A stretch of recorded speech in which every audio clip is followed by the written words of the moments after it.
Hello, আসসালামু আলাইকুম। Welcome to HR daily blog. নতুন একটা এপিসোড আপনাদের সবাইকে স্বাগতম। আজ সম্পূর্ণ ভিডিও জুড়ে আপনাদের সঙ্গে আমি আছি হাসিবুর রহমান।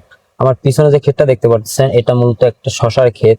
আর এইখানে মূলত একটু বৈজ্ঞানিক প্রযুক্তিতে আপনার শশাটা আর কি চাষ করা হয়েছে। এই বিশেষ করে এটা আছে যে আপনার একটা হাইব্রিড জাতের শশা। আর এই এটা হচ্ছে বিশেষত্ব হচ্ছে এর প্রতি গিটে গিটে আছে যে আপনার ফল আসে। এর জন্য কৃষক মূলত এই শশাগুলা চাষ করতেছে যে বেশি আগ্রহী। এর জন্য আজকে আমি আসছি এই শশা খেতে। মূলত এটা একটা প্রজেক্টের ভিতরে আমার একটা সিনিয়র দাদু, তো সে মূলত প্রজেক্ট করে।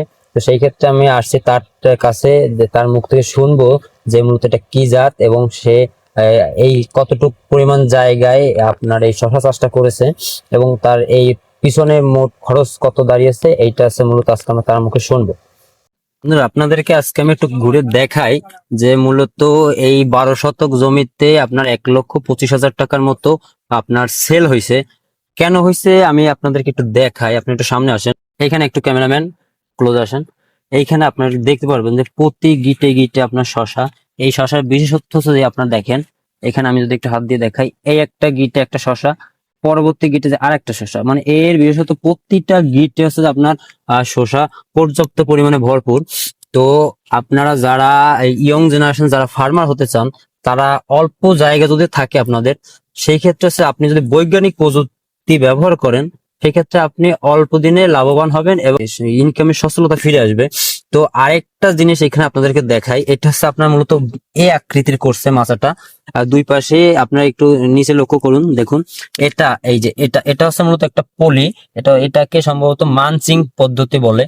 তো এইটা হচ্ছে যে এইখানে একটু ছিদ্র করে এইখানে হচ্ছে যে আপনার এই পলিটা দিয়ে রাখছে, ভিতরে মাটি পর্যাপ্ত পরিমাণে সার যা প্রয়োজন সবকিছু দিয়ে রাখার পরে এইটা হচ্ছে যে আপনার পলিতে ঢাইকে দেওয়া এবং প্রত্যেকটা দিন মোটামুটি 2 বেলা করে সেচ দেওয়ার প্রয়োজন আছে। যেহেতু আপনারা জানেন শশা আর ভিতরে প্রচুর পরিমাণে পানি থাকে, আর এই পানিটা যদি আপনি না দেন তা সেক্ষেত্রে শশাটা বাড়বে না।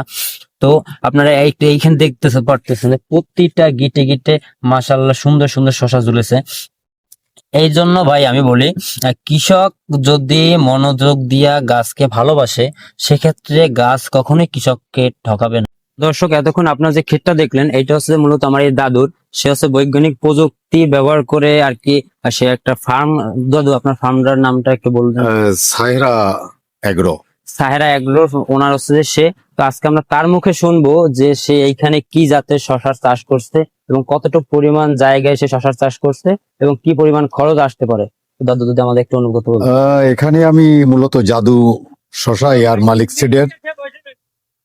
মালিক সিডের জাদু শশা এখানে লাগাইছি। জি এর শশাটা দেখতে অনেকটা দেশি শশার মতো এবং উচ্চ ফলনশীল। জি আমার এই জায়গা 12 শতাংশ জায়গা। 12 শতাংশ জায়গায় আমি 950 বীজ বপন করেছি। 900-র কাছাকাছি চারা আছে, জি যা এখন ফল দিচ্ছে। তো আমি এর আগে এখান থেকে এই 12 শতাংশ থেকে 100 মণ শশা তুলছিলাম। দিছেন? হ্যাঁ, তার বাজার দরটা কেমন? এটা বাজার দর পাইছি হলো 35 টাকা থেকে 60 টাকা। 35 টাকা থেকে জি 60 টাকা। জি তো জি। আমার অনেকে বলে যে আপনার ঘের করায় লস বা আপনার এই যে কৃষিকাজ ক্ষেত্রে লস, এক্ষেত্রে আপনি কি বলেন?